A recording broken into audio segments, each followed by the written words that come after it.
Guys आज की video में बात करेंगे कि कई एनआरआई लोग अमेरिका से या दूसरी कंट्री से इंडिया वापस जाते हैं।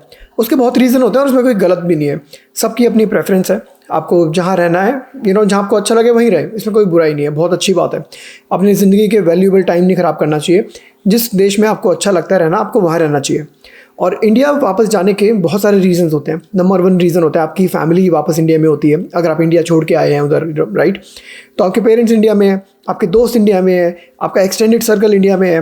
दूसरा रीज़न होता है आपको हेल्प मिल जाती है, लाइक मेड्स वगैरह मिल जाते हैं, सस्ते में काम हो जाता है बहुत चीज़ों में, यहाँ पे उन्हीं चीज़ों के बहुत महंगे पैसे देने पड़ते हैं।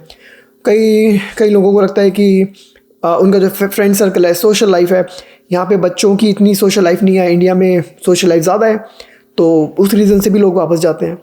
ये सब रीज़न तो आपको पता होंगे वापस जाने के। आज की वीडियो में ऐसे रीज़न बताऊंगा कि वापस जाके आपको जो शौक मिल सकता है, जो रीज़न आपको कोई और नहीं बताता। और ये रीज़न बाय द वे मैं नहीं बताऊंगा, ये मैं ChatGPT से नहीं लाया हूँ, मैं डाउनलोड करके इंटरनेट से नहीं लाया हूँ, मैं ये लोग बताएंगे आपको। कुछ लोगों की वीडियोज़ लाया हूँ मैं जो एक्चुअल में वापस इंडिया गए हैं, and the harsh uncomfortable truth ये लोग बताएंगे आपको कि वापस जाने में इनको क्या क्या चीज़ों का सामना करना पड़ा, क्या क्या चैलेंजेस इनको आए वापस इंडिया रिलोकेट होने पर। और अगेन मैं डिस्करेज नहीं कर रहा किसी को भी, जिसको वापस जाना जाए, सबकी अपनी लाइफ है, जहाँ पे प्रेफरेंस है, जहाँ पे मन है रहने का वहीं रहना चाहिए। But this is the harsh reality जो आपको कोई नहीं बताता। तो लेट मी शो यू आज की video. After spending 2,739 days in America, that is more than 7 years, I came back to India for good. Now it's been more than a decade since I came back. How difficult it was to come back and to kind of settle back here. And it was more difficult than I thought it would be. It was probably also more difficult than leaving India was in the first place. Let's get started right away. And the biggest thing I wasn't prepared for, and that hit me like a sack of cold ice, was the identity crisis. To feel like a foreigner in my own country, my neighborhood, and sometimes in the extended family. A lot of people won't understand the rationale of you giving up on what seemed a great life in the US, right? So don't be surprised if they think you got fired or something like that. But even outside those rumors or judgments, the truth is that you just don't fit in anymore. You spent years, maybe decades in the US, you changed, India changed, and unfortunately you both changed in the opposite directions. You got used to systems that work, appointments that are honored, conversations that don't revolve around what's your salary or when are you having kids. तो ये जो पहला point है, ये इस lady का point है जो अमेरिका में 7 साल रही, जैसे इसने बोला, और छोड़े हुए भी 10 साल हो गया, 10 साल से आप इंडिया में हैं। तो जो रिवर्स शॉक होता है ना, बेसिकली देखो, पहले तो एक शॉक होता है जब आप अमेरिका पहुंचते हो, अब ये शॉक है जो आप इंडिया वापस आए हो। तो यही आज की वीडियो है कि ये लोग बताएंगे कि इन क्या क्या शॉक्स मिले इनको इंडिया वापस आने पर। मैं नहीं बताऊंगा, ये लोग बताएंगे। तो पहला शॉक जो इसने बताया वो ये है, आइडेंटिटी क्राइसिस। लोग आपको जज करेंगे, ओह अमेरिका से वापस आया, पक्का निकाला गया है जॉब से, या ग्रीन कार्ड नहीं मिल रहा होगा, हाँ ये होगा वो होगा, तभी वापस आए हैं, यहाँ पर आके अब इंडिया आएंगे। तो बेसिकली जज करना शुरू कर देते हैं लोग आपको। आपकी सैलरी कितनी है पूछेंगे, और पूछेंगे बच्चे कब कर रहे हो, बेसिकली वो तो ना दूसरों की लाइफ में जो घुसते हो, तो वो सब होता है वहाँ पर। अमेरिका में ये सब नहीं होता, यहाँ पर अपनी अपनी लाइफ जीते हैं सब लोग, पर इंडिया में लोग एक दूसरे की लाइफ में घुसते हैं। सोशल सर्कल है तो ये भी है उसका disadvantage. In the US, your value is attached to merit, what you have built, the scale you have worked at, the problems you have solved. In India, especially in traditional companies, value is often attached to relationships. How long have you been in the same system? The sutta breaks, how much face time do you get with your bosses, etc. I have seen people who worked at big tech in the US come back and be offered roles 2 levels below what they held abroad. Not because they lack skill, but because you are considered too risky. What if you go back again?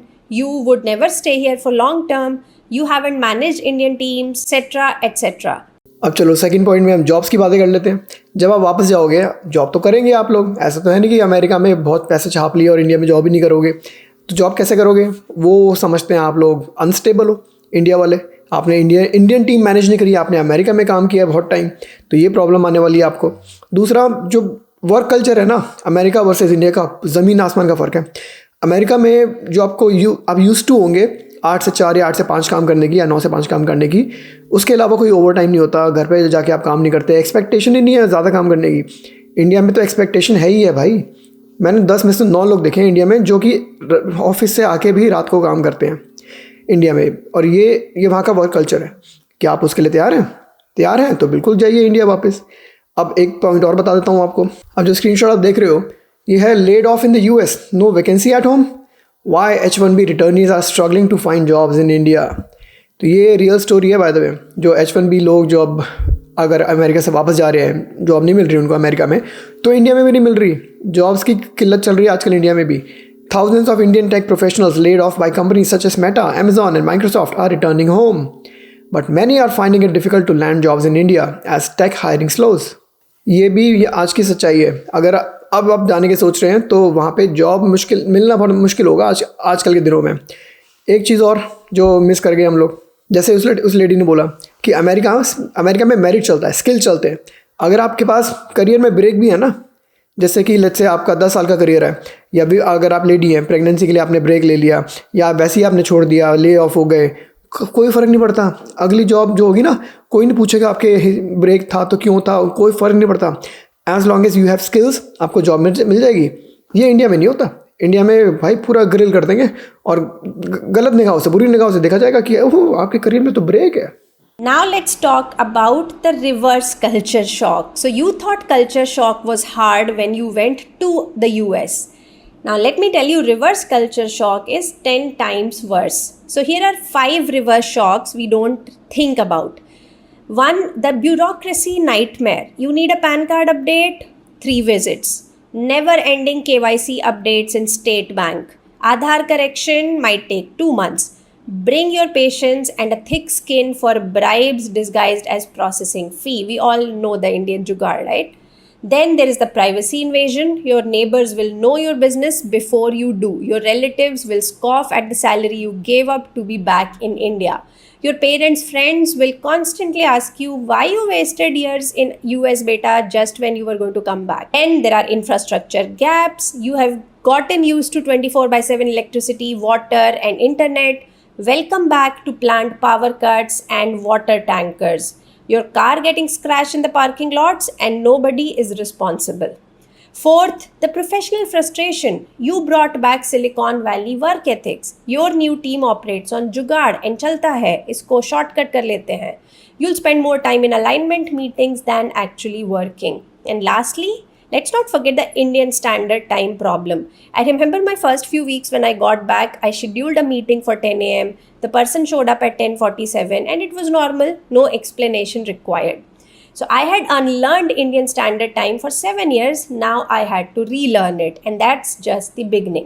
अब ये वाले कुछ points के बारे में बात कर लेते हैं। तो देखो जैसे कि होता है, हम हमेशा अच्छी चीज़ें देखते हैं जब हम दूसरी कंट्री जाते हैं। तो जब आप इंडिया जब जा रहे हो, आप रिलोकेट हो रहे हो, आप शॉर्ट टर्म के लिए नहीं हो रहे, लॉन्ग टर्म के लिए हो रहे हो, राइट? तो ये सारी चीज़ें हैं जो आपको कोई नहीं बताता।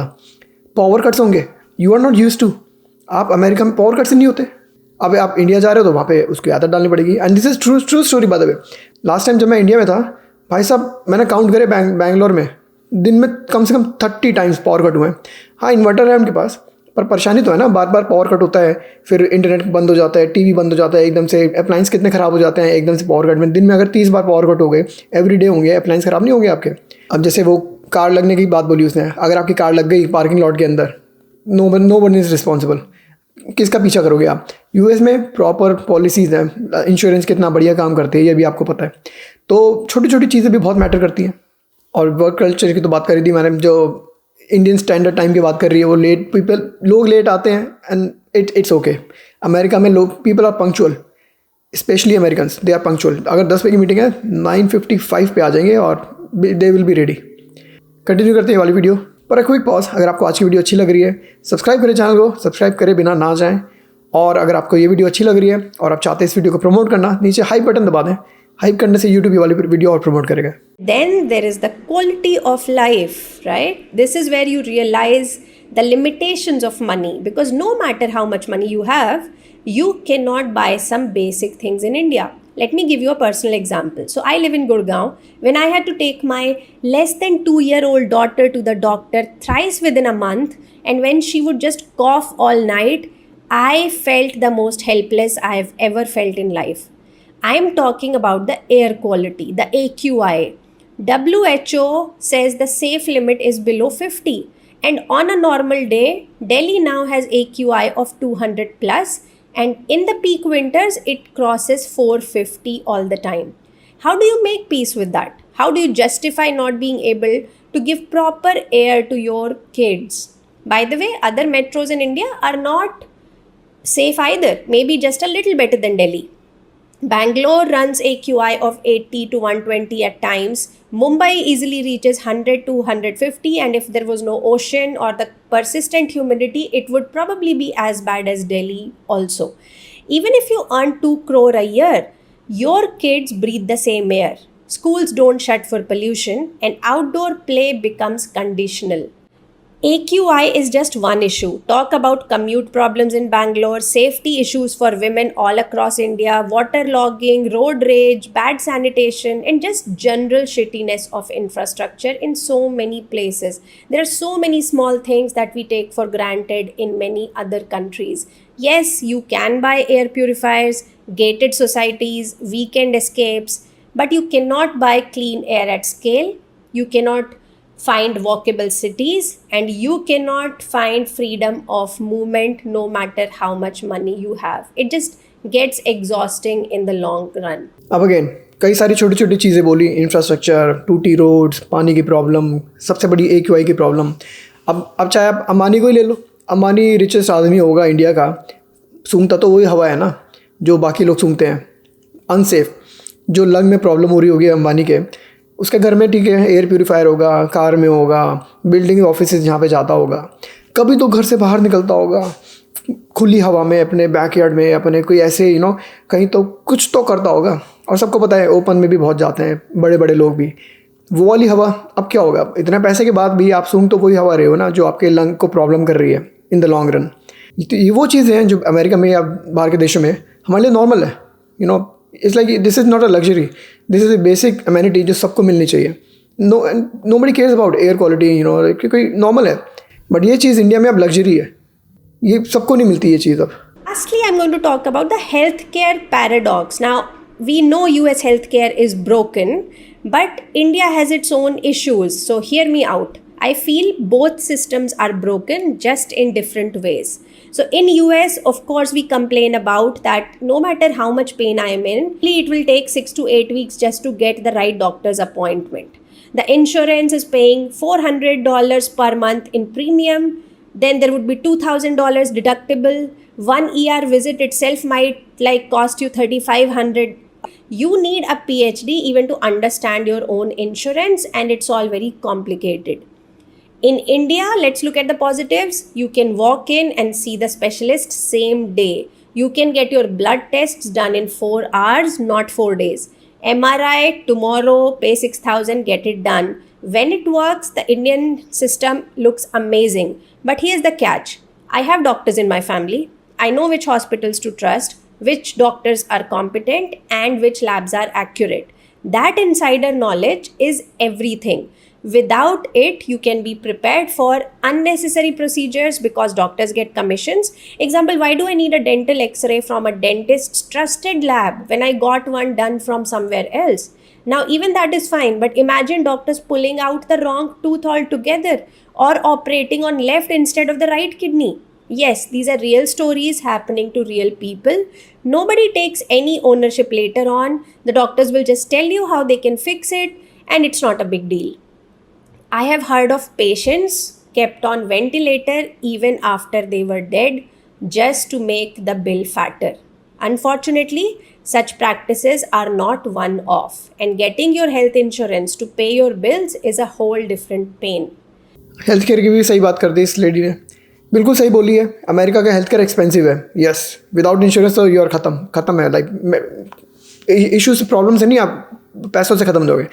इंश्योरेंस होती है इसलिए मोस्टली लोगों के पास. उसके बाद भी खर्चा तो है. देखो, ये तो नो डाउट अमेरिका की हेल्थ केयर अच्छी है पर महंगी है. On the other hand India में होती है पब्लिक एंड प्राइवेट, दो टाइप की. पब्लिक ख़त्म है. पब्लिक हेल्थ केयर तो बात ही मत करो. सड़क पे लोग बैठे रहते हैं, सबको पता है पब्लिक हेल्थ केयर कितना घटिया है इंडिया का। प्राइवेट में जाओ, चलो वो अच्छा है, प्राइवेट में जाओगे तो आप वहाँ से वहाँ ख़त्म हो जाओगे। डेड बॉडी के इलाज करते रहते हैं 2-3 दिन तक बिना बताए लोगों को, ताकि बिल चढ़ता रहे। और मेडिकल इंश्योरेंस अगर आपको यूज़ करनी है प्राइवेट में तो भी ख़त्म हो आप, तो चक्कर काटते रहो। ये भी बहुत सारी स्टोरीज़ हैं, बहुत सारी क्लिप्स हैं मेरे पास, ये भी सेव्ड है। कभी बनाऊंगा इसकी भी वीडियो डिटेल में, दिखाऊंगा आपको कैसे कितना फ्रस्ट्रेटेड हैं लोग प्राइवेट हेल्थ केयर से इंडिया में भी लोग। तो इस चीज़ के लिए भी तैयार रहें। अगर आप इंडिया जा रहे हैं तो हाँ, अपॉइंटमेंट्स मिल जाएंगी, अच्छे डॉक्टर भी मिल जाएंगे आपको, पर ध्यान रखना ऐसी स्टोरीज भी रियल हैं, और ये एक के केसेस नहीं है, ये बहुत सारे हैं। कहीं ऐसा ना हो ये ऐसे केसेस आपके साथ भी हो जाएंगे किसी दिन। If you are an NRI moving back to India hoping that you will get a lot of house help and life will be perfectly set, it's time to burst this myth. In the first step, you hire a house help and feel super happy about it. But for some reason, she comes for 1 to 2 days and then just vanishes. Didi, main nahi aungi. No solid reason, just gone. In the next step, you get another one, and this time you're very clear. If you don't want to work, please tell me now. She agrees and continues working. But in the next 2 days, looking at her quality of work, you start wondering why is she not disappearing like the first one? And this time you gather the courage to tell her to go. After several failed attempts and auditions, you finally get a good, okay kind of house help. But by this time, you have already lowered your expectations and cleaning standards. And then you realize managing house helps is a separate job altogether. Like you actually need a manager for it. No, I'm not exaggerating. It is a really tough job. If you can afford a manager to manage house helps, then life is set. If not, then let me tell you, even with a lot of help, you will still be working all the time, just like you were doing abroad. Luckily, I am Khilwani, not Ambani, so I cannot afford a manager. So I decided to go with a dishwasher, a vacuum cleaner, a lot of energy, and a husband. I mean, who can follow my instructions better than my husband? So yes, life is sorted, just in a slightly different way. ये वाली video cute video bye the वे, एक Instagram से उठाई है मैंने।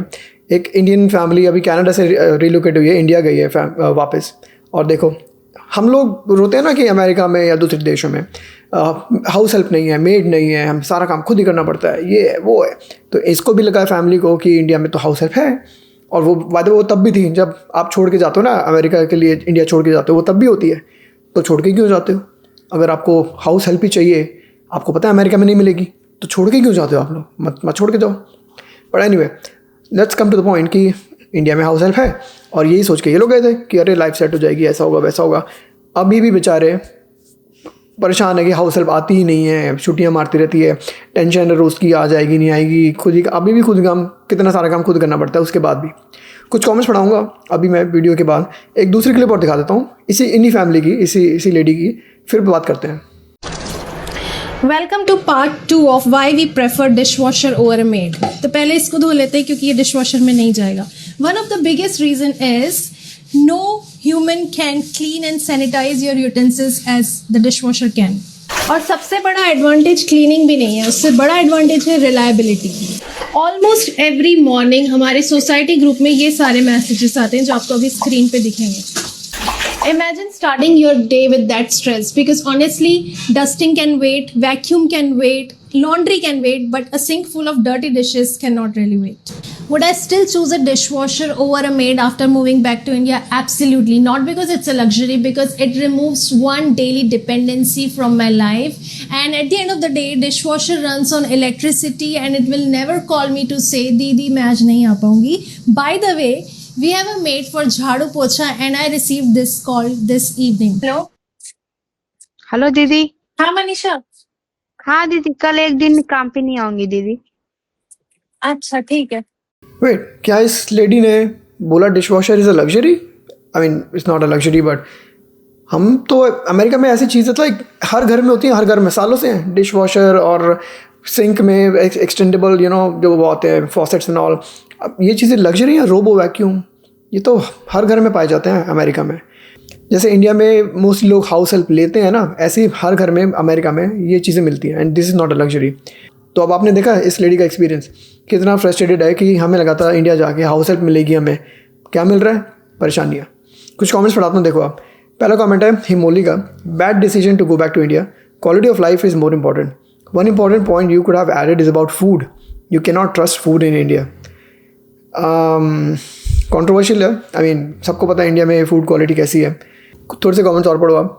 So true. I got so tired of managing maid. I bought a dishwasher and cleaning robo. This is true. Finally someone normalizing life without a maid by giving valid reasons. अगला पढ़ो शारदा का. Finally a video that portrays the realist of maids. I returned to India with my family after 12 years of US stay. I was so unhappy with the maids. They don't show up, don't inform me, always late. And even when they do come, I have excuses for doing only, they have excuses for doing only half the job. Being a working woman, it was very challenging. And their constant demands. I thought I was unable to adjust since I was so used to doing so many things on my own. Quite frankly, I felt the need for a maid only for cleaning the floors. ये भी real लोगों के real comments हैं.